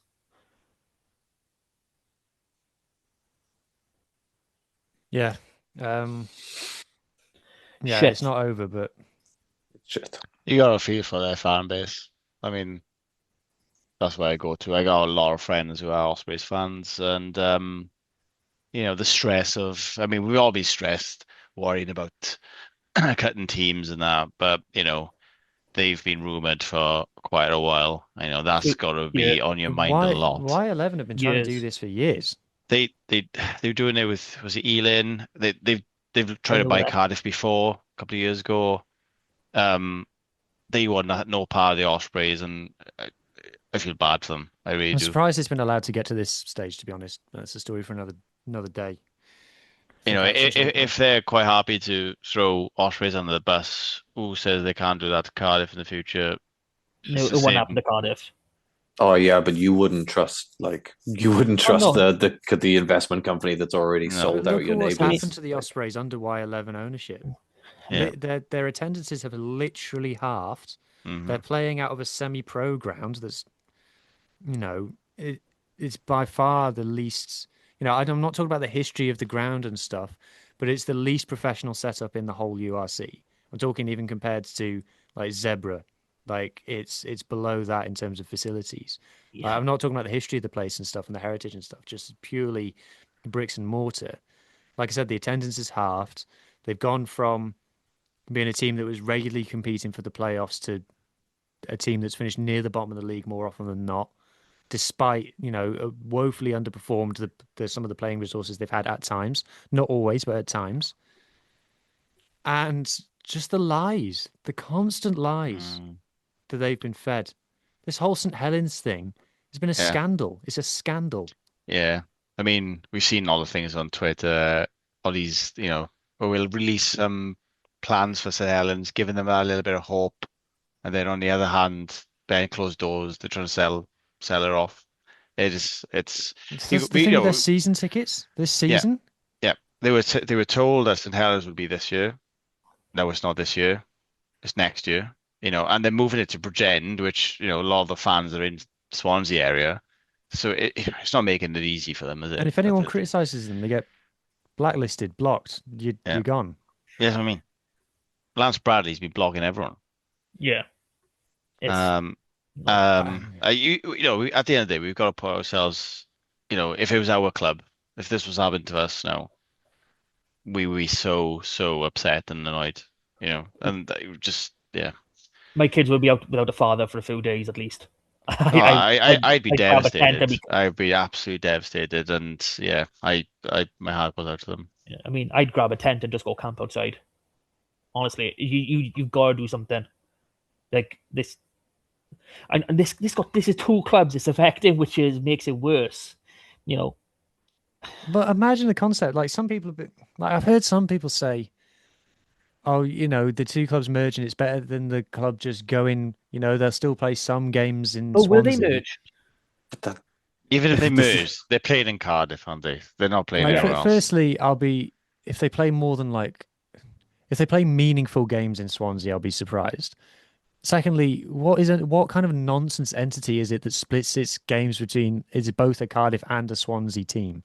Like what? Someone whoever said that has a fundamental misunderstanding of how sport and fandom works. Yeah. If they think you'll go over it's insane, and it's probably the craziest take that the WIU have had during the entire process is this idea that they're not just going to lose a fan base by doing it. It's laughable. At the least, I mean, I don't think this will be a merger. I think this will be a stripping of any assets, and I do think the licenses, the three licenses, clubs have got assets. No, I whatever they've got players. That's it. Well, I mean, in terms of the feeder system now, the clubs and etc. I don't think I think it's a case of the three licenses. Sorry, that were put up. The West, which was literally that Cardiff border, Bridgend, and West. I think that's just going to be given to us. I don't think it's going to be a merger. I think it's an acquisition, and they're just going to let it all go. And this thing about Swansea and the Ospreys don't play in Swansea.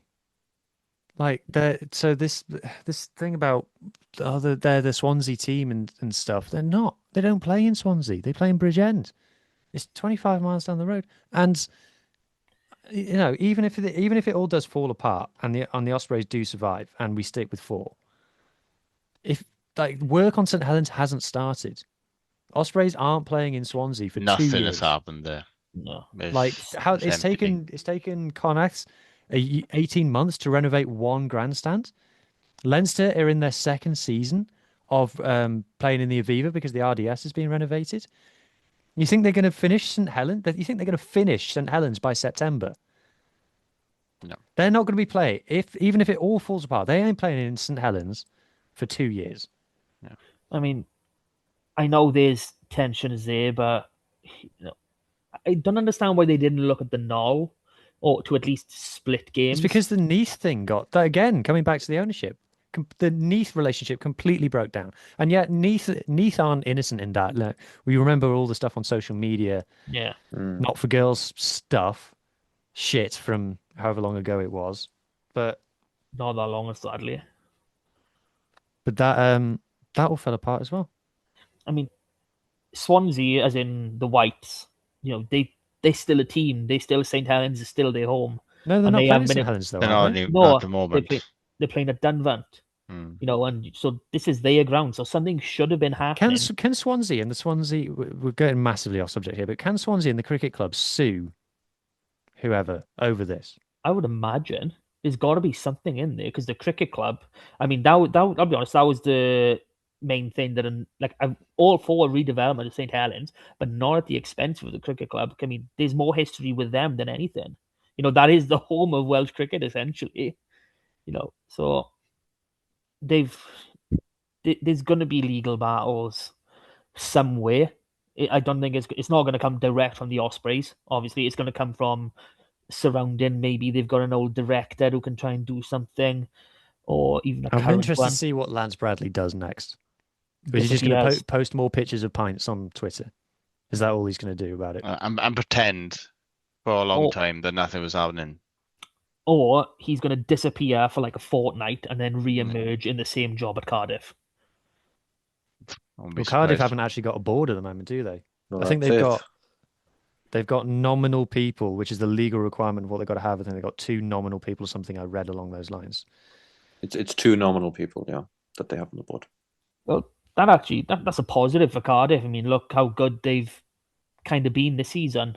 You know, I know it's probably a mirror of last year. Yeah, first half of the season brilliant, second half, but you know, to still go and put on performances like they do, you know, it's great for them. So having a board again, having an actual structure behind, you know, off field will hopefully do them wonders. Obviously, they'll never be as good as the Scarlets, but you know that's not the point we're talking about. Yeah. Well, that's the other thing. Is if this becomes a super club, because remember the WRU still want to take over all rugby operations, which is a whole nother topic. I mean, like this is not the beginning of the end. This is the end of the beginning, you know. And the whole thing about taking over the rugby operations, and which will never get through. But no, there's no chance of that. The reason that the Scarlets and ironically the Ospreys did not sign up to the PRA 25 is because they were worried that they were going to turn this into a super club. And if it's the Swansea and Cardiff team and the WRU are fully in charge of all the resources. Yeah. I mean, it's not even just a professional level. They're trying to take it. Like they announced they were taking over, you know, the head coach position of every single SRC club, but without actually speaking with any SRC club. I mean, you know, we can all agree some changes need to be made, but Jesus Christ, how can you be that deluded to put something out without actually speaking to the clubs that you're trying to change? I mean, honestly, well, we go back to a year ago.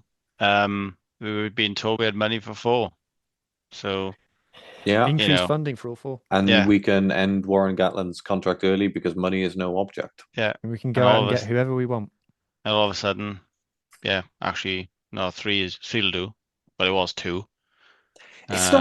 It's not just about an EGM to change the management at the top. Someone has to ultimately open the books and make some of this stuff public, because like how can there be so many discrepancies from one year to the next? They've hired business people, as in CEOs of other companies, have come in with no relation to any sort of club or, you know, being a Welsh fan, and they are making decisions on, actually, if we cut that, that'll give more money to that. But no, it doesn't work like that. As in, they've thought that it's just Team Wales, and they've made it blatantly clear. Like if it was ever not true anyway, but it's like you got regional fans, you got Wales fans. We only care about Wales fans. We'll happily get rid of the regional fans. They're not interesting to us. But they've missed that, you know, in business and in like customers, not all customers are equal. You've got like worse customers and better customers, and the regional fans are the best customers because they're the ones who spend the most money on rugby. And to just go like, we don't care about you is such a massive mistake. And now we're seeing what's going on with the Six Nations ticket sales and stuff. But even like this whole like gone to 3, like they don't want 3. Reading wanted 2. No, they don't want 3. This wasn't the plan. No, it's like I'm really intrigued to see what comes out of the the government select committee on, I think it's Wednesday. I'm so excited for that. I'm so excited. And we've to got a watch Wales squad tomorrow with all this. Yeah. So I Oh, do no have one to cares. say, I do have to say, if you do happen to have a day off on Wednesday and can get yourself to Westminster, you can go in and be there for it all. Is it not in the Senate? No, Westminster. No, it's Westminster. Oh, that's boring. We've got, I think, Anne Davies and Ben Lake are obviously the two MPs that are leading from our side. Or at least that's who that's who I've been made aware of is pushing things. So no, that's going to be a trick. But that's going to be more WIU operational. Are they even compliant with a lot of statutes and things they need to be? Obviously, how you done that podcast with, I keep forgetting her name, about rugby governance, and there's so many things in there that you just need to just click up on and you can easily check. So it's gonna be like, I don't know if anything can come from it, which is a sad thing, but No, but I think you have to temper your expectations for what's going to come out of that committee. We're not like when it comes to sort of like government evidence like that, isn't it? We're not going to get. I doubt we're going to get many interesting answers. What's going to be interesting are the answers we don't get, if that makes sense. What are the things that they're not prepared to say in a public deposition by the government? Like that's the point, really. I think. And I think there's going to be a lot of caveats given in terms of what the WIU are compliant and not compliant with. I think they're going to be given, like, I'm using this from Who's podcast, so please go give it a listen on HG Rugby. I think there's going to be a few things that they're not compliant to, and they're given, X amount of months. You've got to go and fix this, and get it done. You're not going to be, chucked out yet, but you need to go get it sorted. My only hope is there's enough negative or enough enlightenment coming out of this that will convince enough clubs with voting, with a vote, to actually stand up and do something at the EGM. This is the thing, isn't it, boys? We're nowhere near things being resolved. No. Because they still got to provide 4 teams to the URC, so they can't shut down the Ospreys on Monday morning. Like they got to keep going. There's probably another season of this, probably. Yeah, at least. I mean, if they can somehow shut down the Ospreys at the end of the season and they can't get another team in, I wouldn't be surprised to see them go for RGC. I really wouldn't. I know they've talked about They've wanted to do that forever.